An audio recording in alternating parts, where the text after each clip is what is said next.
Part of what we're doing now is getting people to just try some of these new services. Detroit, from an economic development standpoint, is really leaning into being a national destination for events. I think it has been for a long time, but that's going to continue to grow.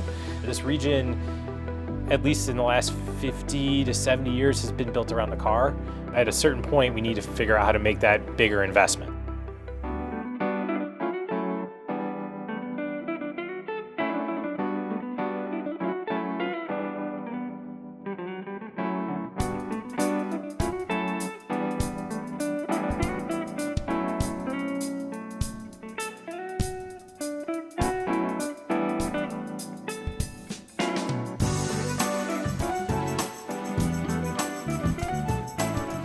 How is the relationship with, you mentioned AAA, TA, Ann Arbor Transit, SMART, DDOT?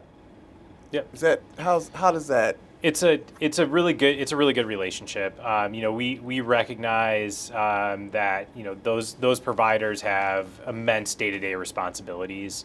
We really want to be here to support them and champion them and their successes. So I would be remiss to not mention that SMART just opened a brand new line in Rochester, which is a huge deal. It's like 30,000 jobs, connections to Oakland University. That was through leadership at Oakland County, putting together a countywide transit millage. They have routes out into Novi that have been open for several months. These are huge improvements, things that we thought about in the 2016 plan. Right, exactly. DDOT is looking at putting express bus services on Jefferson and potentially some bus rapid transit style infrastructure. They're going through their own planning. So we're here to support all those things that they want to do. The RIDE is actually our partner in D2A2. They actually have the contract to help us do the procurement early on. They're building a new Ypsilanti Transit Center. So we're here to support all of them and champion their successes, but also kind of sometimes take on some of the challenges and some of the things that, where growth is needed and the gaps need to be filled. We can kind of be the first folks in the breach to say, hey, let's try this, let's move this forward and take maybe some of the slings and arrows for them. Now, a lot of folks who are just now hearing from you understand now the structure of the RTA, but there's the fiduciary responsibility there too, where the funds, it's easier for the funds that come through RTA to be disseminated to the partners, if you will, the providers. How does that work? Is it working? Is it a structure that needs to have improvements? So it's a fairly straightforward structure that we've developed over years. It wasn't necessarily the easiest thing to get off the ground, but we have a good system for it. So the way it works is that the federal transit money comes to the RTA.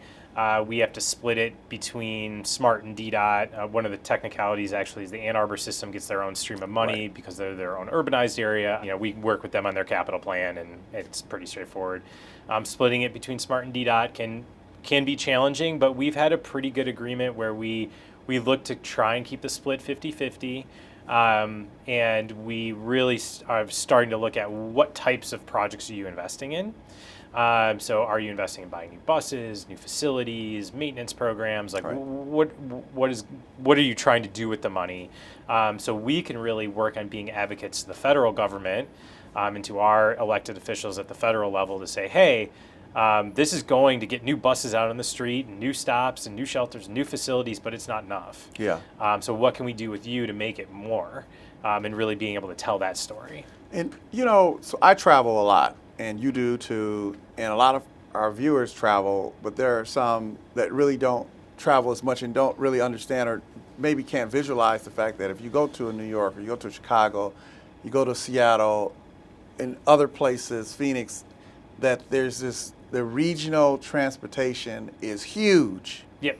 And people rely on this transportation system to get to work, to get to school, to get to the hospital, to do daily whatever, and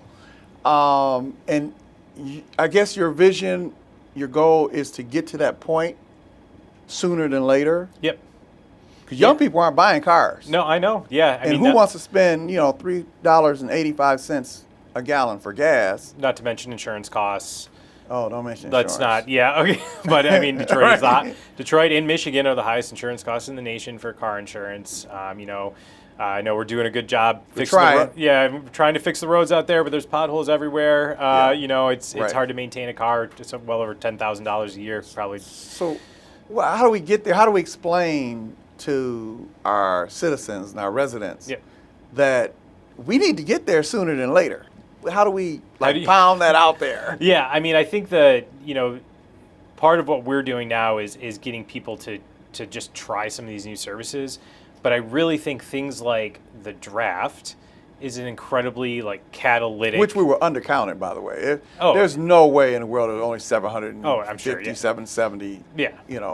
thousand. I was people down there. It out. was yeah. No. Yeah. The whole thing was packed. But those are catalytic opportunities for people to try something new and to feel like, okay, It's a good problem, right? It's a good problem. Yeah. Yeah. The bus. People are like, oh, the queue line was full. I'm like, yeah. Yeah. The queue line was full because people wanted to take Right. it because there was a disincentive I had to people drive. saying how the queue line was, it was too full. I couldn't even get on it. Yeah, Yeah. yeah, but it's using those events to get people out and riding is one piece. I think getting people riding some of the new services is another piece. So D2, A2, and DAX, and just it's kind of a different feel. Right. And it's promoting the existing services, but we're also at a certain point we need to figure out how to make that bigger investment. So we're going to be able to. We're basically we're building this thing brick by brick. Yeah. So I think those events, and I think Detroit, from an economic development standpoint, is really leaning into being a national destination for events. I think it has been for a long time, but that's going to Right. continue to grow. So I think that's part of that opportunity, and just getting people out there trying to ride the Yeah. system, trying to do different things. But I grew up riding a bus. We Yeah. didn't have a car Yeah. growing up. Mother didn't have a driver's license. She didn't drive. Yeah. Buses went to church on a bus. Yeah. Went to everywhere. Yeah. Go to the grocery store, get a jitney. I don't know if you know what a jitney is. I but- do know what a jitney is. Okay. Of course, I'm a transportation planner. I know what a All jitney right. Okay. Yeah. Yeah. So if you didn't have a car, you had a jitney ride, or a Yeah, jitney yeah. man, Mr. Jones at Yeah. the grocery store. What I would say really quickly on that point, one of the things that, for example, Smart is doing is so the jitney concept has kind of evolved. Like Uber has kind of taken that space a little bit as Yeah. something you can. I don't think the jitneys had insurance. Probably not. That's a completely different business model. Let's put Right. it that way. But Convenience. convenient, yeah. But Smart has developed a Smart Flex service. Where people, and there's one in Pontiac and another one in Dearborn and another one Well, in Flex Troy. was actually RTA. No, that was Wasn't it? I'm gonna give it that was them. Yeah, we helped Okay. them with some early. All right. We helped them with some early Fast service. Fast. I'm sorry. Yeah, I stand sorry, a lot of corrected. Fs. All right. So, Smart people don't call That's me. right. Yeah, yeah. They no, will. That was them. So that's a service where people can get a ride for $2 and get a Right. ride. Come pick you up at your door and take you to an appointment or a friend's house in the area you live in, and that's that type of service. And I think that's the type of thing we need to look for. This region, at least in the last 50 to 70 years, has been built around the car. So we really Right. need to look to those types of services, those flexible things to be able to give people. Did you know I used to alternatives. work for Smart? Yes, I did know that. Yeah. So for those of you who don't know, I used to work for Smart. I was actually, I think I was teaching at the time, and I got a call from a guy named Mike Duggan, Oh, who was the interim general manager, Yeah. and said, "Typical Mike Duggan, what are you doing?" What do you mean, what am I doing? Oh, you need to come down here and talk to me. I got a job for you. I'm thinking, oh, okay. So I went to Smart as the community outreach director or something or another. Okay. That was my first real experience working in the field of transportation. Yeah. So we created a program, my first major marketing campaign, Get a Job, Get a Ride. Yep. They still have that program. That's great. And I it's need an award for that program. Yeah, and it's a great program. And every time I Residual, bring some money. Yeah, I bring it up to people, and people are like, "Oh, I've never heard of that." And I'm just like, "It's a really Yeah. good program." Yeah, it really is. Yeah. So. So innovative thinking. You Yeah. guys are doing that at RTA. Just want you to continue the good work that you're doing. Be forward thinking. Don't lose any of that great staff that you have. No. Keep building on Yeah. top of it. Yep. So we're now into a part of our program Oh, boy. where I'm going to rapid fire All some right. questions at you. And just, whatever comes to mind, just, Okay. it's a choice between one thing or another, or whatever comes to Okay. whatever comes to mind. So, favorite sports team? Oh, Lions. Okay, is Yeah. that just because of last year? No. Or you're one of those faithfuls like I've me? been a faithful. I'll make a mission here. I love Barry Sanders, and the Lions were okay in the 90s, but I was a big 49ers fan because they were really good in the 80s. Yeah. So I actually lived in the Bay Area and got to see They had them. some cool uniforms. Yeah, too. The yeah, 49ers yeah. really has some Yeah, cool uniforms. so but yeah, I've always been a Lions fan and always been a big Pistons fan. I mean, the Bad Boys Pistons were Yeah. like when I was like Incredible. 9, 10 years old. Right. So that, they're coming back around hopefully. A couple more years. It seems like a okay. long rebuilding process. Well, let's but just call it rebuilding. it's a rebuilding process. Yeah. Favorite Detroit musician? Oh, Stevie Wonder. Oh, Stevie okay. Wonder. I have been listening to Songs in the Key of Life on repeat. For Oh, like, that's no. Yeah, like- that's you and I are on the same page. Yeah, As Yeah, is like my favorite that's song probably ever. one Yeah. of the best albums Yep. ever. Just think about it, all those songs. Yeah, and he played And a lot of every the single one of them was a instruments. hit. Yep. Yeah. So yeah, that's constant repeat, right? If you're traveling long distance, plane or train or car.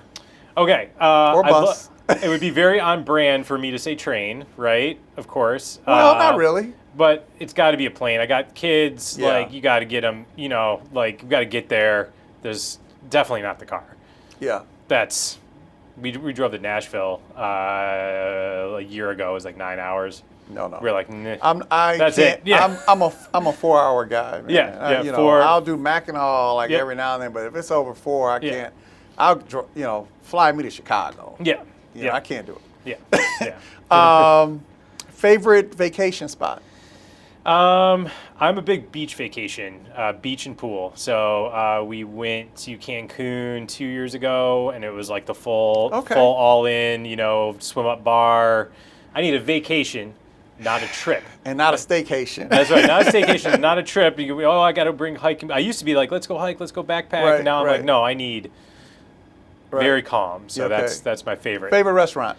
Favorite restaurant? Oh, man. Or how about? Go ahead. I went to one the other day that was wonderful. It was called Oak and Reel. Oh, yeah. Oak Yeah, and Reel. It yeah. was in the Milwaukee Junction neighborhood. Hopefully I'm saying that name right. No, it's right there on Oak and Reel. All right. Boulevard, right? Off camera, I got Oak and Reel. Yeah. Yeah. Awesome. Excellent. Yeah. Okay. Yeah. Favorite food? I like Spanish food, like tapas and stuff like that. And I eat a lot of like sushi and stuff like that. Okay. Yeah. I just got back from Barcelona. Oh, I love Barcelona. Yeah. The first trip there. First time there. It was great. You've been there. Yeah. Oh, My wife it was studied great. in Spain she studied there twice in grad school and Okay. undergrad, so went and spent some time. Last there. question. Favorite Yeah. employee? No, just kidding. All of them. No, don't do it. There you go. Yeah. Listen, it's been a pleasure having you with us. Absolutely. Thank you so much. Keep up the good work. Thank you. All Thank right. you. Thank you for joining us for another episode of Casual Conversations with Mario Morrow with our special guest, Executive Director of RTA, Ben Stupka. Thank you. Thank you. See you next time.